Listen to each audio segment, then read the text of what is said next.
welcome back to my channel. Adom yang ngasi video sida it's a daily life vlog video. Ado shige video sida adom normal oiragi shu ngasi se atopa yamna mayamda kanagada amada chatlubagi video haidi part amasu yaweba ko ado karino kadai dano haibadu pulak khangminase. So without further ado, let's start the video. Ayuki fresh up kalo en maglore ba matung da iru kalo en maglore ba matung da pishu ba ko kai gino ha ga di hana shudo ga tham ma ga di aina atai thabak lo shalak pa matam da suri ba phi kai se phogdok pa yani ngai gi damak da aduna first aina suri se phi ango ba ngak tane aduga magi kai amot pa yaw ba jaga khai do adu da na vanish kai ka ha pa ga thamaga phi se pura shuramani Phi angoba gaise suba loire hair matamda mu horen atopa mu hapchan ba yaningai gi hojik aina mathang kona suga do mayam sigi moigi amot ba mare ka ba mafam gaise da vanish ka hapchan laga hape tingja laga thamame ba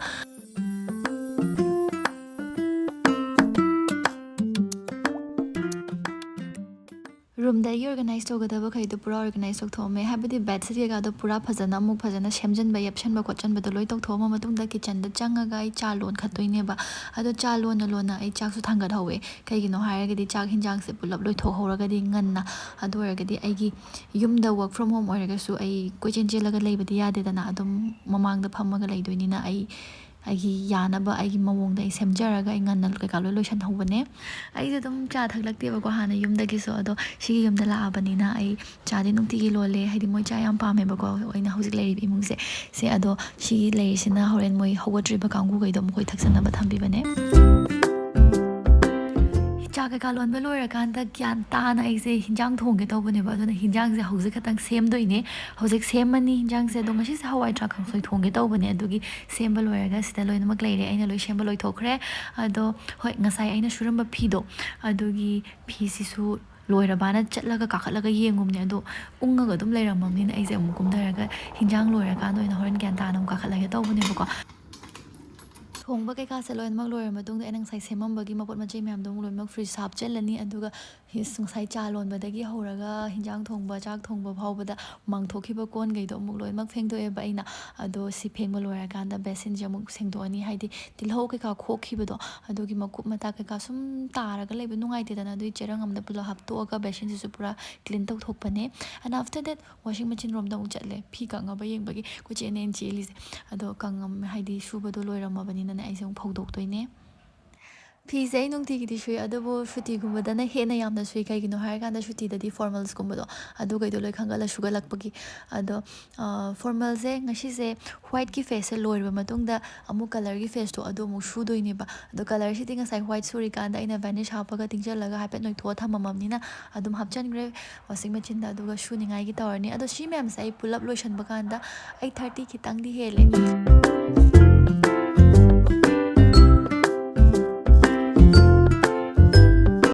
ayuk da nai thaba kai kalon mak tori kan ai mai se ke ba sang de ba ko haidi moisturizer bok dai ba sang da do phat launa tonara ma ha pa ko chen ko yen cheli dana ado hojik thaba loi loi kan da kitang prep to ge to ne to da ba su yawe ado ngasi di tawe kai gi no har ga di ai gi ipam rom side ta ai gi yum da di na te ko khoi lai kai gi ai gi yamba ma gi hayeng se luhong boi ma gi popang sing asi pi thora ga ai se luhong ba di yaw roi ge to bune ba ko ado gi popang pi ba chatlam dai gi lotion bane ado sumai thaba kum ba lai ga de ha pet isa se care to na tra ga de gi kaim dai da bida lai su dum yaw ba haidi sang da bagi lipstick ka ora ha ba tai ba na ha pa ba de sang ni me do pura ka ho to Several times? And each time I thought I'd found my Prince Charming. Most people fall in love quite a few times in their lives. Well then, how can you tell when you're really in love?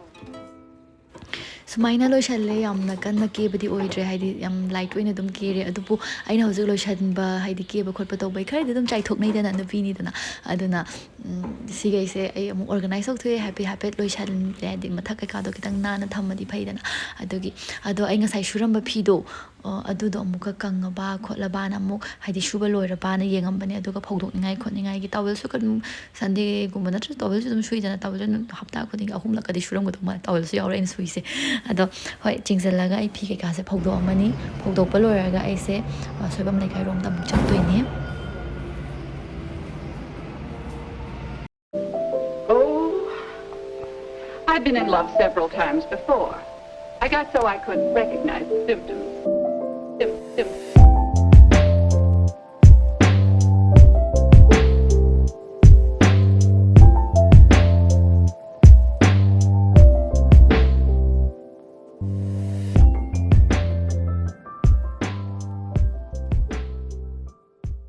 luhongbagi popang piyuraba matungda mamaga ga top mai lekai da thap amagi chatpane locomotion health care hariba sigi clinic se sigi chatlubane ado aisu sije manipur da sumain tawba haidi khong khut tatkhiba adai khusa yaudaba sida anauba hina anauba punshi ama saina mahau ma pibiba mafam clinic se lai haiba se kuidri khangba ngarang nahan dang khangi he khangbaga nonganbaga aisu appointment lobane ba ado sumaina lairam base mayamna ai dumaina khangdaba akhangbadi mayam lerangani ko adubo ai dumain khangdaba mayam su lerangani ado ai Facebook ta thengnabadai khangjarakpado mayam da share tawrakpane ado shum haidi mayam da kaigumba sumaina nakhoina khangna chanabada su khongkhut yaugidaba asoi angam thokibadagi adagi fingers kumba yaugidaba gai leragadi paw adum haibiyo haidi adum sumaina adum haidi share taunaraga anauba mapok ama pokpagumbanida na sigise adugidamagda ai sida adum hapcharakpane ado magi mafam address kai ka se ai phajana muk hapcharake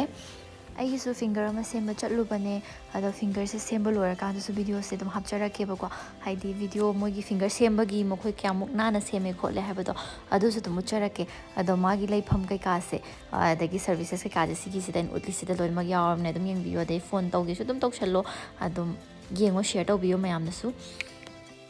halaga fresh up tawthoga ngahak potharaga aise nungdangi hinjang kai ka thongbagi amuk prepare tawbane bako kai thongdoino khallina aise dum haidi crisper sida yawbaje olaga are dum thongena ado ngasidi kai haigadra yongchak ne adai khame ne tawraga ngauthong thongbido adumaina dum thongani hawai thak khokpa alu chamba manba khotpa adagi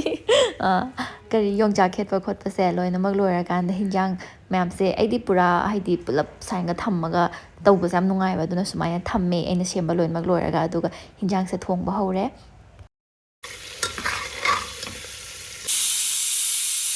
hinjang se thongbadagi horaga thadabadagi horaga loibak to sumutlaga di am tin sangani video se adugi chabat kakpane ba ina adune hinjang ka thongba lora kanda ai meeting amu yawbane ai thabaki ado meeting si dei video number se nungai treba ko haidi matang cha gi taba convenience khara oigidre adugi ado si lora kanda ai nongma budi purana make si lora kanda kerom sana ni hai ado kerom gi kai ka do stand ka do hapet uphun thangbo do loisallaga tak thokpiraga magi kerom gi sana bai simbi ba khopi ba tawre ai di kerom ka pa su haite aina ka padi flop su chatpane ama matik ama namake yeng